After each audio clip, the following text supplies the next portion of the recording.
Let's go.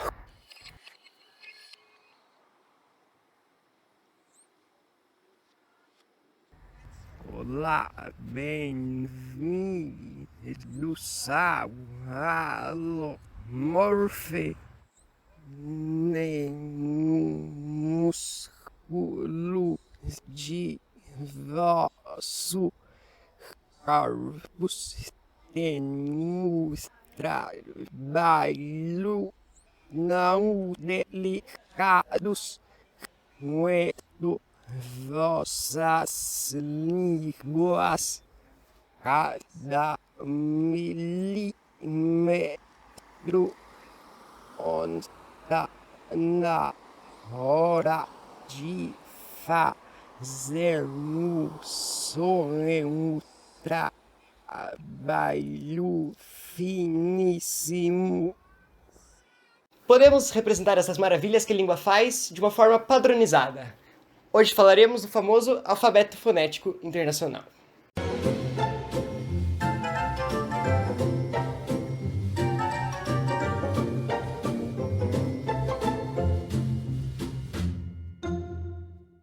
Bom, para que serve o alfabeto fonético? Bom, primeiro para linguistas, é muito útil para descrever as línguas, e para quem gosta de aprender línguas é muito útil saber porque ele fala especificamente como cada som é pronunciado. Para aprender a fazer isso, você vai precisar de, basicamente, a tabela dos símbolos fonéticos que eu deixei aí na descrição para vocês. Este, meus queridos, é o famoso alfabeto fonético internacional. Primeiro vamos falar das consoantes. O que é uma consoante e o que é uma vogal? Bom, uma consoante é um som cujo ar é obstruído, quase pela língua, e normalmente não constitui núcleo silábico. Esta tabela aqui em cima é a tabela das consoantes. Ela é tridimensional, digamos, pois ela enquadra 3 elementos de características importantes para a classificação dos sons consonantais. Possui 2 eixos indicando, na horizontal, o ponto de articulação e na vertical, o modo de articulação.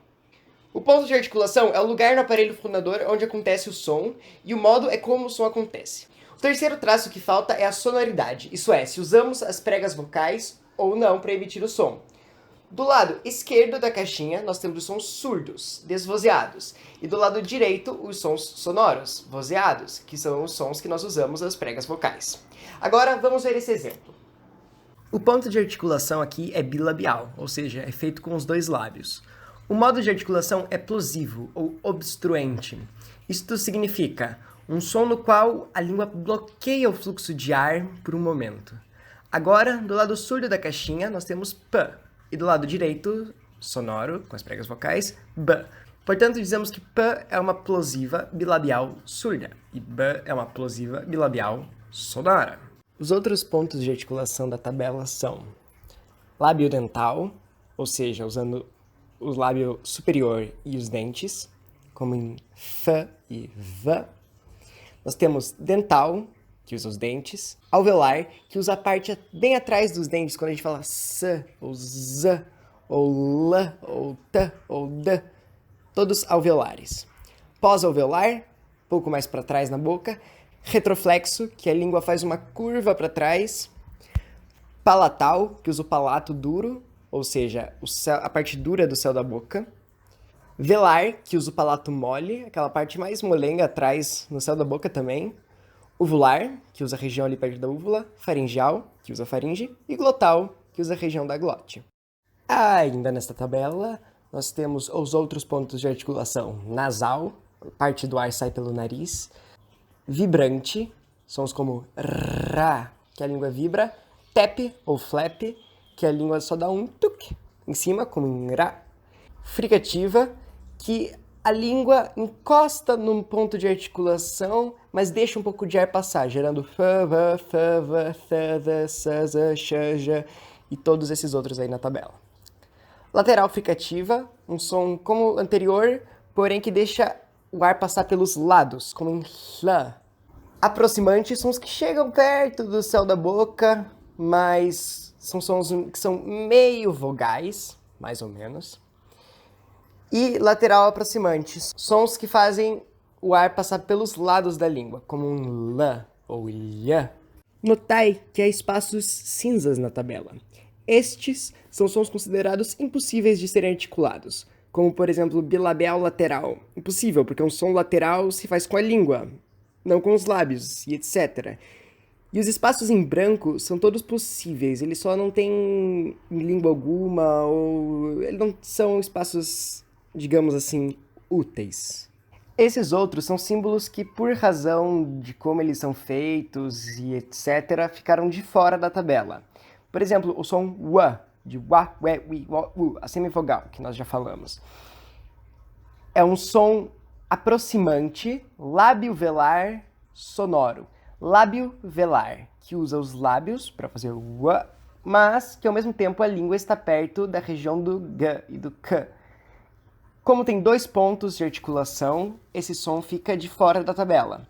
Nessa região aqui nós também temos o que fala das africadas, como ch e j, que são 2 sons articulados ao mesmo tempo e que são distinguidos com esse tracinho em cima, que significa articulação ao mesmo tempo. Aqui nós temos as consoantes não pulmonares, ou seja, que não usam o ar dos pulmões, como os cliques, que são comuns na língua Xhosa. Inclusive, recomendo que você vá pesquisar sobre essa língua, ela é interessantíssima, ela é uma língua com muitos cliques. Aqui na tabela das vogais, nós temos basicamente o formato da nossa boca. Quanto mais para frente, mais à esquerda, e quanto mais para trás, mais à direita. E quanto mais aberta, mais para baixo, e quanto mais fechada, mais para cima. Então é basicamente o formato da nossa boca. I é uma consoante que é bem frontal e é bem fechada. I, ali em cima. E note que do lado dele tem um U, ou seja, de um lado está o som não arredondado, que nós chamamos, e do outro lado o som arredondado, que tem os lábios no formato de O. Então nós temos ali E e E. E e E. Temos as mais abertas A e A. Eu sou bem ruim pronunciando A.